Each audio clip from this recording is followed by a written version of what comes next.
magic. This private property is on the side of the mountain range, and it's not often we get to ride through the clouds.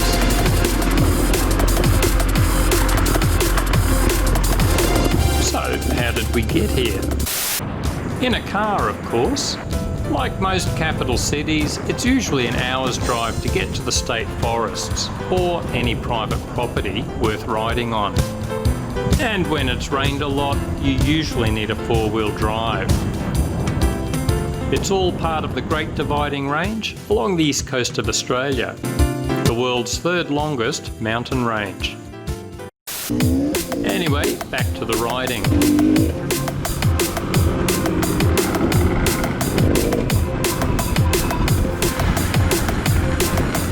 Plenty of rain last night, so we aren't going too crazy, as one slip in this clay could mean going over the edge. We've only had one guy do that so far, and it took a pile of ropes and about 45 minutes to drag his pumpkin back up onto the trail.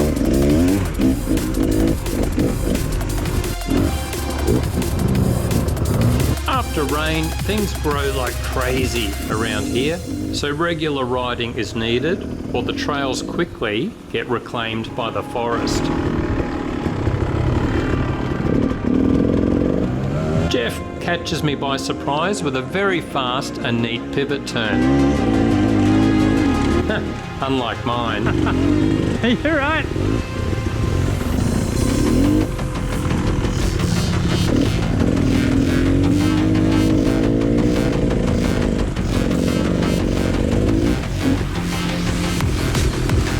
Further down the range, there are specific tracks up steep slopes that need a lot of pivot turns. Let's check one out. It doesn't look too steep, but you have to do the pivot turns very carefully or the bike could just launch back down the hill. Today we have dragged Craig out for the first time, and he's having a lot of fun trying this with short legs.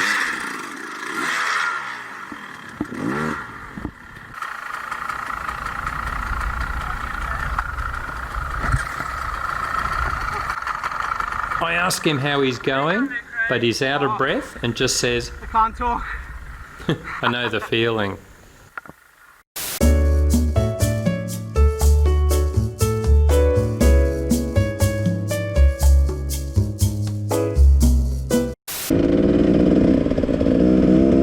And seriously, I do know the feeling.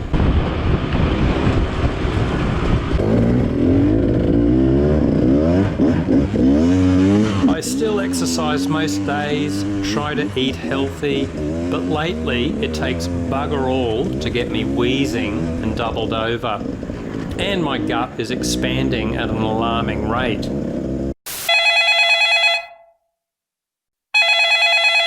I'm tempted to just write this off as the kind of shit that happens as you get towards 60 years old. But I still remember interviewing Stephen Gall, who was one of our motocross champions back in the 1980s. He's older than me, but rippling with lean muscle, and he says his cardio is still about the same as when he was in his 30s. Damn it. Mind you, he is exercising 3 hours a day.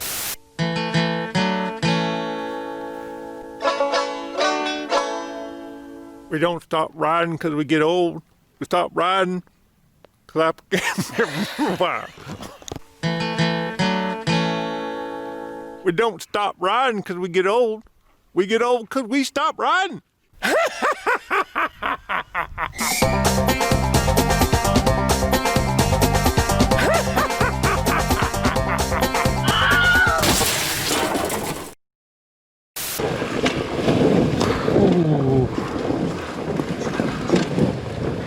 Damn, we don't normally start on something so slippery.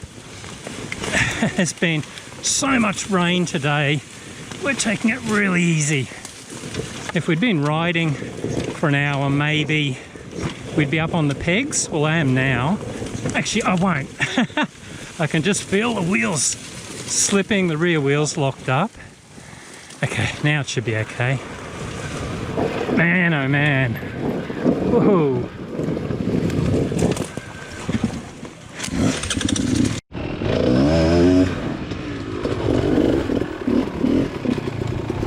Incredibly lush through parts of this property, and there are actually patches of rainforest too.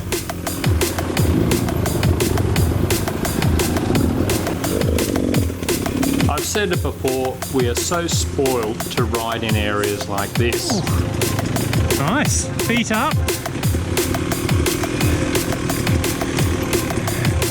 Usually this sort of terrain is part of national parks, so you can't ride in it. And it's also often in tropical areas, but being on top of a mountain range here means it's usually a few degrees cooler up here in summer.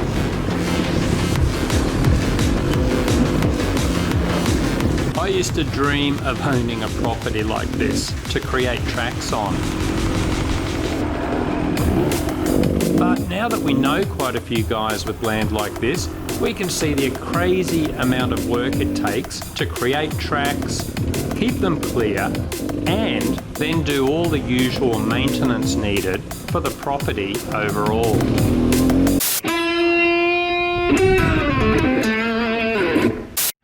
Plenty of questions coming in about what I'm riding nowadays, and it's still the Cross Trainer.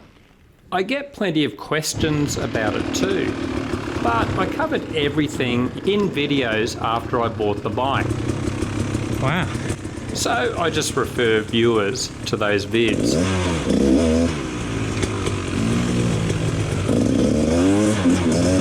I did actually have a review video, but I've made it only for supporters now. Why? Well, do you remember the main bearings problem in the 18 and 19 model beaters? I felt the response from Beta's head office and some distributors was quite unethical. And also that their overall quality control appeared to be dropping, at least with assembly in the factory. So it was a tough decision, but I decided to stop giving them free promotion through all my videos.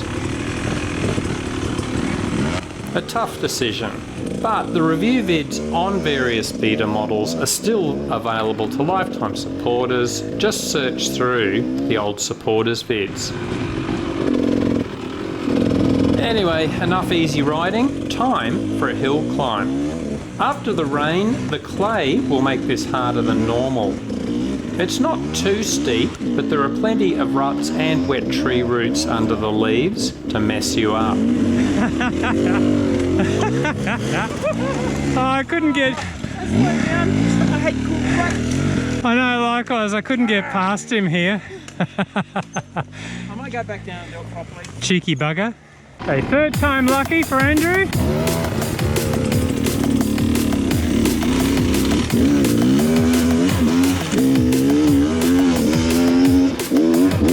Andrew fails to block me this time.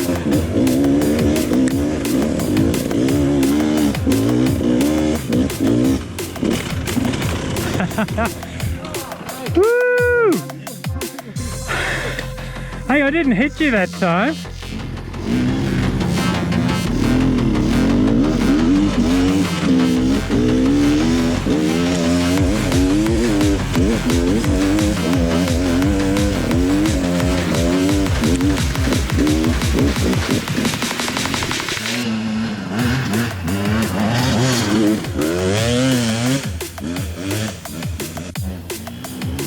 You can hear Andrew working the clutch nicely here.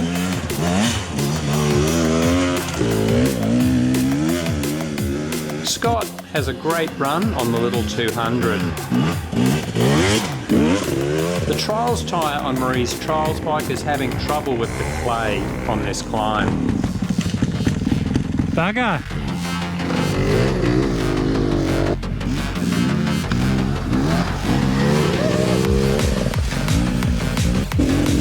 And Andrew does manage to successfully block me again. Whoa.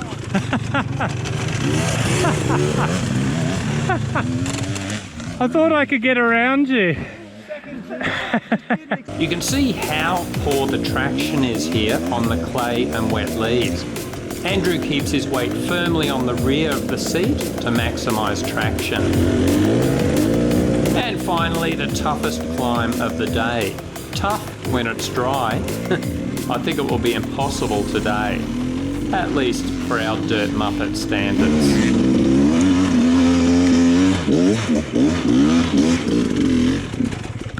Oh, you keep going, mate. You sure? Attempt number 2.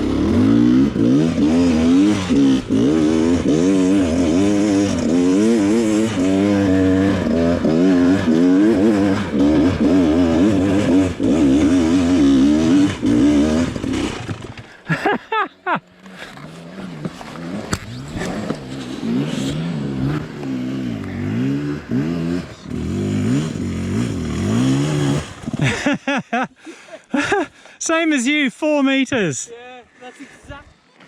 Oh, geez, she's pretty steep. It is pretty steep. Whoa, slipping. Ah well, thankfully there are plenty of easy ways out of the valley. Otherwise it would be a long uphill walk back to base. Hope you've enjoyed the ride, guys. Catch you later.